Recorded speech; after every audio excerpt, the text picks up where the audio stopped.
ನೀವೆಲ್ಲ ನೀರು ಕುಡಿತೀರಲ್ಲ, ಬಿಂದು ಅನ್ನುವಂತ ವಾಟರ್ ಬಾಟಲ್ ಎಲ್ಲರೂ ನೋಡಿದ್ದೀರಾ. ಎಲ್ಲರೂ ಬಿಂದು ನೀರು ಕುಡಿದಿರ್ತೀವಿ. ನಾನು ಪುತ್ತೂರಿಗೆ ಹೋಗಿದ್ದಾಗ ಟೇಬಲ್ ಮೇಲೆ ನೀರಿಟ್ಟಿದ್ರು, ನನ್ನ ಪಕ್ಕದಲ್ಲಿ ಒಬ್ಬ ವ್ಯಕ್ತಿ ಕೂತಿದ್ರು. ಅವ್ರು ಹೇಳಿದ್ರು, ಸರ್ ನೀವು ಕುಡಿತಿದ್ದೀರಲ್ಲ ನೀರು, ಇದು ಯಾವ ಕಂಪನಿದು ಗೊತ್ತಾ? ನಾನು ಹೇಳಿದ ಬಿಂದು ಕಂಪನಿದು ಅಂತ. ಅವ್ರು ಹೇಳಿದ್ರು, ಈ ಫ್ಯಾಕ್ಟ್ರಿ ನಂದೇ ಸರ್. ಹೇಳಿದೆ, ವಂಡರ್ಫುಲ್, ಎಲ್ಲಿದೆ ಫ್ಯಾಕ್ಟ್ರಿ? ಬೆಂಗಳೂರಲ್ಲ, ನಮ್ಗೆ ಏನೇ ಫ್ಯಾಕ್ಟ್ರಿ ಇದ್ರು ಬೆಂಗಳೂರು ಅನ್ಸತ್ತಲ್ಲ. ಅವ್ರು ಹೇಳಿದ್ರಿಲ್ಲ ಸರ್, ಪುತ್ತೂರಲ್ಲೇ ಇದ್ದೀವಿ ನಾನು ಅಂತ ಹೇಳಿ ಎಲ್ಲ ಎಕ್ಸ್ಪ್ಲೈನ್ ಮಾಡಿದ್ರು. ನಮ್ಮ ತೋಟದಲ್ಲಿ ಸಿಕ್ಕ ನೀರನ್ನ ಇವತ್ತು ಕಂಪನಿ ಮಾಡಿ ಮಾರಾಟ ಮಾಡ್ತಿದೀವಿ. ಮನೆಗೆ ಕರ್ಕೊಂಡು ಹೋದ್ರು.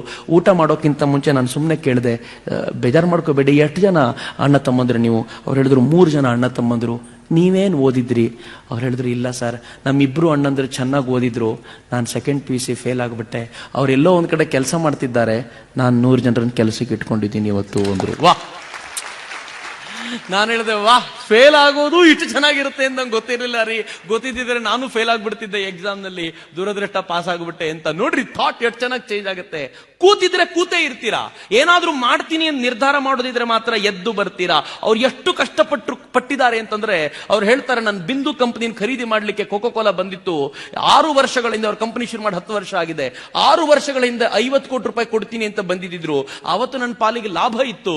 ಆದ್ರೆ ನಾನು ಡಿಸೈಡ್ ಮಾಡಿದೆ, ನನ್ನ ಭೂಮಿಯ ನೀರನ್ನ ಇನ್ನೊಂದು ಕಂಪನಿಗೆ ಮಾರಾಟ ಮಾಡಲ್ಲ, ನಾನೇ ಬಾಟ್ಲಿಂಗ್ ಮಾಡ್ತೀನಿ, ಇಲ್ಲ ನೀರನ್ನು ನಾನೇ ಬಳಸ್ಕೊಳ್ತೀನಿ, ಯಾರಿಗೂ ಕೊಡಲ್ಲ ನಿರ್ಧಾರ ಮಾಡಿದ್ದೀನಿ.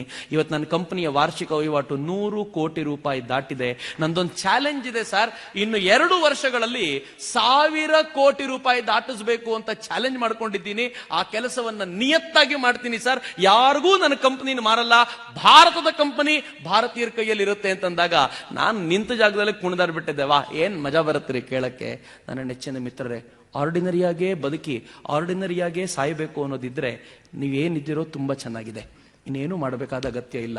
10ರಲ್ಲಿ 11 ಆಗದೆ ನಾನೇನಾದ್ರೂ ಅದ್ಭುತವಾದ ರಿಮಾರ್ಕ್ ಉಳಿಸಿ ಹೋಗ್ತೀನಿ ಅಂತ ನಿರ್ಧಾರ ಮಾಡೋದಾದ್ರೆ ಸ್ವಾಮಿ ವಿವೇಕಾನಂದರನ್ನ ಜೀವನಕ್ಕೆ ಕರ್ಕೊಳ್ಳಿ. ನಿಮ್ಮ ಜೀವನ ಅದ್ಭುತವಾಗುತ್ತೆ. ಎಂಥ ಅದ್ಭುತವಾದ ಜೀವನ ಆಗುತ್ತೆ ಅಂತಂದ್ರೆ ಆರ್ಡಿನರಿಯಾಗಿ ಇರ್ಲಿಕ್ಕೆ ಬಿಡಲ್ಲ. ಅದಕ್ಕೋಸ್ಕರವೇ ಒಂದು